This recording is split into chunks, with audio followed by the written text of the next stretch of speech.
امام اہل سنت امام ابو الحسن علی بن اسماعیل اشعری رحمہ متوفی 324 سنہ ہجریہ، انتہائی بلند پایا متکلم، محدث، مفسر، فقیہ تھے۔ آپ نے بڑی شاندار ایک تفسیر لکھی تھی جو تفسیر علامہ مقریزی کے بقول 70 جلدوں پر تھی، اور قاضی ابن عربی مالکی رحمہ اللہ کے بقول 500 جلدوں پر آپ نے ضخیم تفسیر لکھی ہے۔ یعنی ایسی آپ کی علم کی وسعت تھی۔ بہت ساری کتابیں آپ نے تالیف فرمائیں، 300 سے زائد کتب آپ نے تالیف فرمائی ہیں، وہ سب ہم تک نہیں پہنچی۔ جو چند کتابیں آپ کی ہم تک پہنچی ہیں ان کے اندر ایک بڑی مشہور کتاب، عمدہ کتاب ہے استحسان الخوض فی علم الکلام۔ علم العقیدہ والکلام پر بعض لوگوں کی طرف سے یہ اعتراض کیا گیا کہ جناب اس علم کے اندر غور و خوض کرنا بدعت ہے، یہ سرکار عیسیٰ علیہ السلام اور صحابہ کرام علیہم رضوان سے ثابت نہیں۔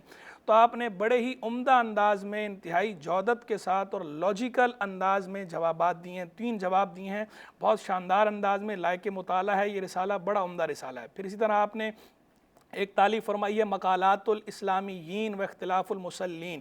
اسلامی فرقوں کی جو تاریخ ہے یہ اس کا گویا ایک انسائکلوپیڈیا ہے، جتنے بھی اسلامی فرقے گزرے ہیں ان تمام کے جو آپ کے زمانے تک تھے، ان تمام کے افکار، آراء، اقوال کیا کیا ہیں وہ سب آپ نے اس کتاب کے اندر ذکر کی۔ یہ کتاب اصل عربی میں ہے، اس کا اردو ترجمہ بھی چھپا ہوا ہے، دستیاب ہے۔ یعنی وہ لوگ کہ جو اس پر اسلامی تاریخ پر کام کرتے ہیں، اسلامی تاریخ پر کام کرنے والوں کے لیے یہ ایک ذخیرہ ہے۔ اس طرح آپ نے ایک رسالہ تالیف فرمایا تھا، رسالہ الی اہل الثغر بباب الابواب کے نام سے، علم العقیدہ والکلام پر عمدہ رسالہ۔ ایک اور آپ کا اللمع فی الرد الی اہل الزیغ والبدع، بڑا عمدہ رسالہ علم العقیدہ والکلام پر۔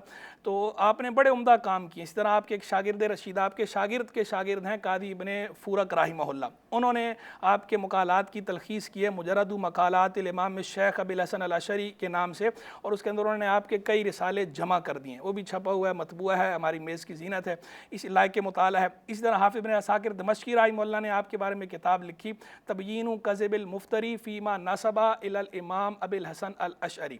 اس کے اندر بڑے عمدہ انداز میں ابو علی حوازی کے شبہات کا رد بھی کیا ہے، امام الحسن اشعری رحمہ اللہ کے متعلق ڈیٹیل دی ہے، تفصیلات دی ہیں۔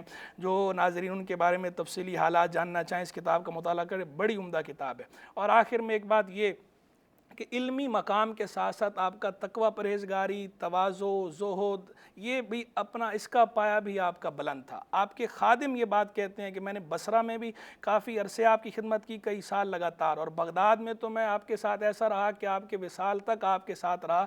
میں نے آپ سے بڑھ کر پرہیزگار نہیں دیکھا، اور آپ سے بڑھ کر آنکھوں کی حفاظت کرنے والا نہیں دیکھا، اور آپ سے بڑھ کر دنیاوی امور میں با حیا نہیں دیکھا، اور آپ سے بڑھ کر اخروی امور کے اندر چاق و چوبند نہیں دیکھا۔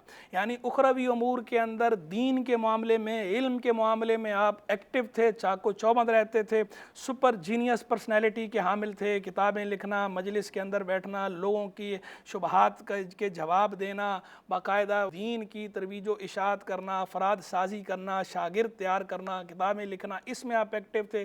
رات بھر آپ نماز پڑھتے تھے، قیام اللیل کرتے تھے، رات میں کثیر القیام باللیل تھے، اس کی تصریح کی ہوئی ہے۔ اور دنیاوی امور کے اندر آپ زاہدانہ زندگی گزارتے تھے۔ آپ کے خادم کہتے ہیں کہ 17 درہم سے زیادہ آپ نے کبھی سالانہ خرچ نہیں کیے۔ یعنی زہد بھی تھا، ریاضت بھی تھی، تقوی بھی تھا، پرہیزگاری بھی تھی، علم بھی تھا، اور ساتھ لوگوں کے ساتھ بھی تواضع اور اخلاق سے پیش آتے تھے، اور حسب موقع خوش طبع بھی کیا کرتے تھے۔ اللہ تبارک و تعالی امام ابو الحسن اشعری رحمہ اللہ کے درجات بلند فرمائے، اور ہمیں آپ کے فضل و برکات سے عز وافر عطا فرمائے۔